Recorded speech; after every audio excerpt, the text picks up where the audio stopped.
Assalamualaikum warahmatullahi wabarakatuh. Kami dari kelompok 6 akan mempresentasikan hasil kerja kelompok kami yang berjudul manajemen audit.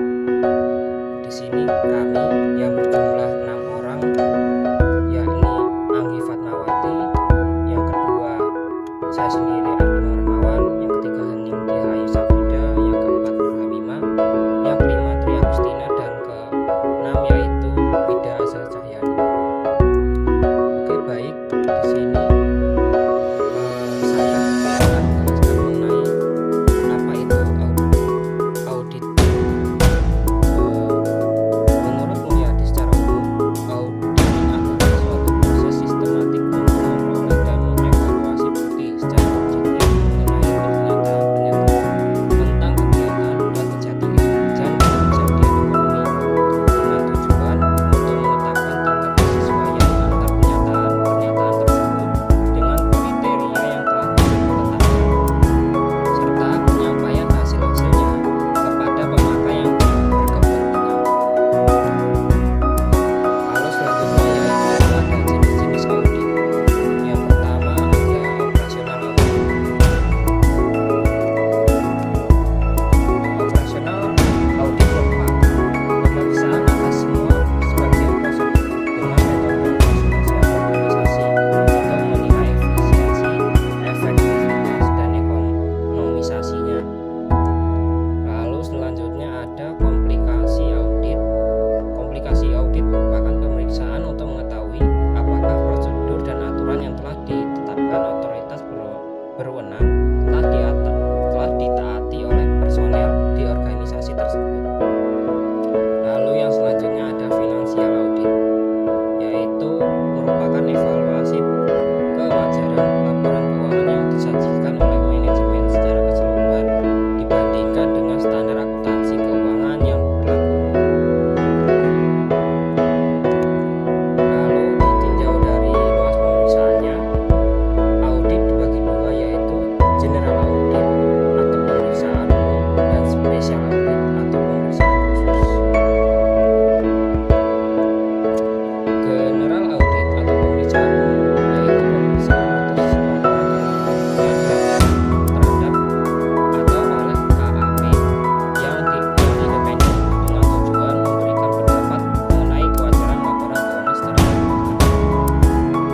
Nah, selanjutnya special audit atau pemeriksaan khusus yaitu pemeriksaan yang terbatas yang dilakukan oleh KAP independen, dan pada akhir pemeriksaannya auditor tidak perlu memberikan pendapat terhadap laporan keuangan secara keseluruhan, tetapi terbatas pada pos atau masalah tertentu yang diperiksa. Lalu ditinjau dari pemeriksaannya, audit dibagi menjadi 4, yaitu yang pertama audit laporan keuangan, yang kedua audit kepatuhan atau ketaatan, yang ketiga audit operasional, yang keempat yaitu audit forensik. Audit laporan keuangan yaitu berkaitan dengan kegiatan memperoleh atau mengevaluasi bukti-bukti tentang laporan-laporan entitas dengan maksud agar memberikan pendapat apakah laporan-laporan tersebut telah disajikan dengan wajar. Audit kepatuhan. Audit kepatuhan itu berkaitan dengan kegiatan memperoleh dan memeriksa bukti-bukti untuk menetapkan apakah kegiatan keuangan atau operasi suatu entitas yang telah sesuai dengan persyaratan ketentuan atau peraturan tertentu. Audit operasional.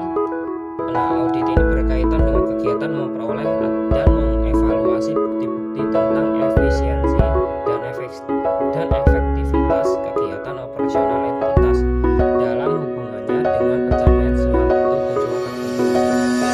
Audit forensik yaitu mendeteksi apakah mencegah berbagai jenis kecurangan. Lalu yang selanjutnya kita masuk ke jenis-jenis auditor. Itu dibagi menjadi 3, yang pertama auditor intern, yang kedua auditor independen,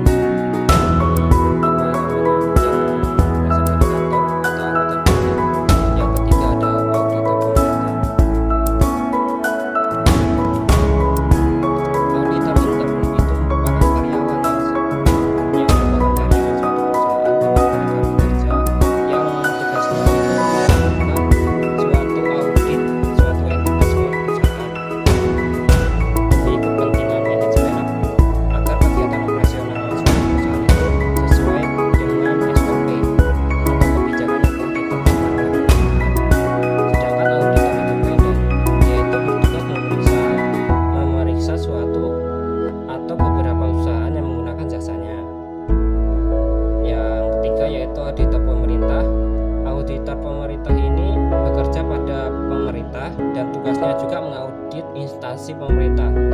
Auditor ini juga adalah BPKP, Badan Pemeriksa Keuangan dan Pembangunan, atau BPK, Badan Pemeriksa Keuangan, serta auditor internal maupun eksternal pemerintah. Oke, selanjutnya akan dijelaskan oleh Mbak Hamimah. Silakan Mbak Hamimah. Di sini saya Nurhamimah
akan melanjutkan presentasi dari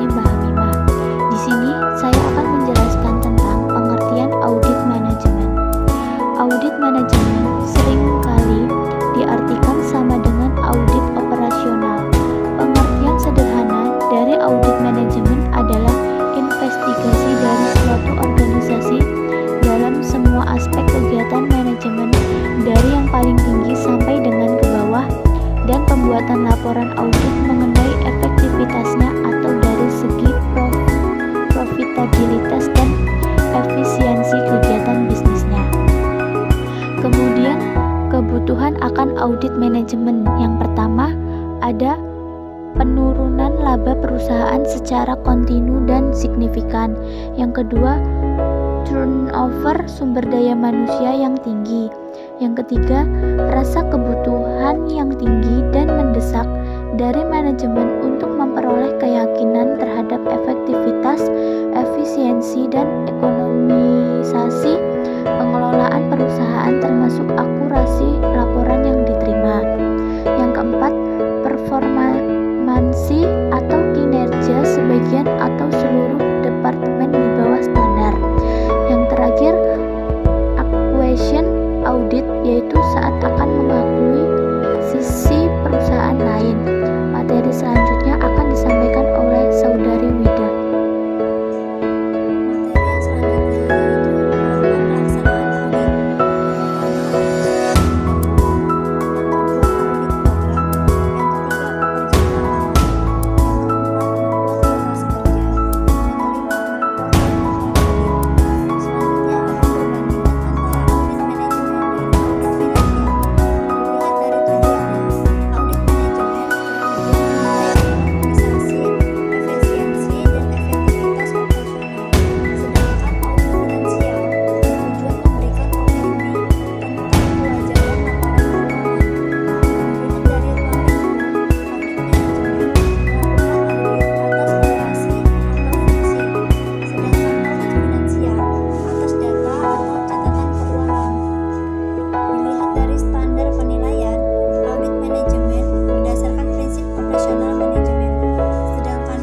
di sini saya akan melanjutkan presentasi.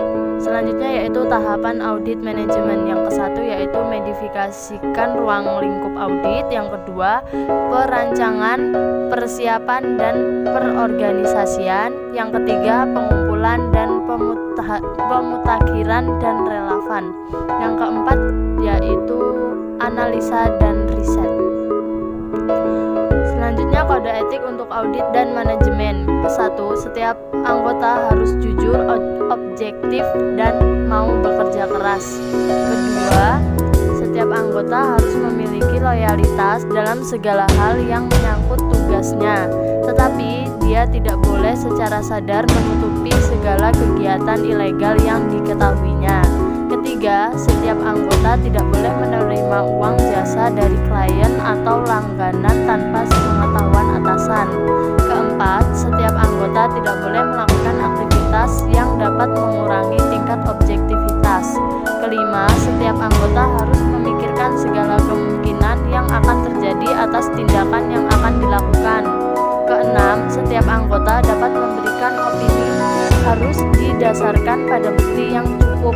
Ketujuh, setiap anggota harus selalu berusaha membangunkan tingkat efisiensi dan efektivitas. Kedelapan, yaitu setiap anggota harus mematuhi dan memegang teguh aturan yang ditetapkan oleh The Institute of Internal Audits.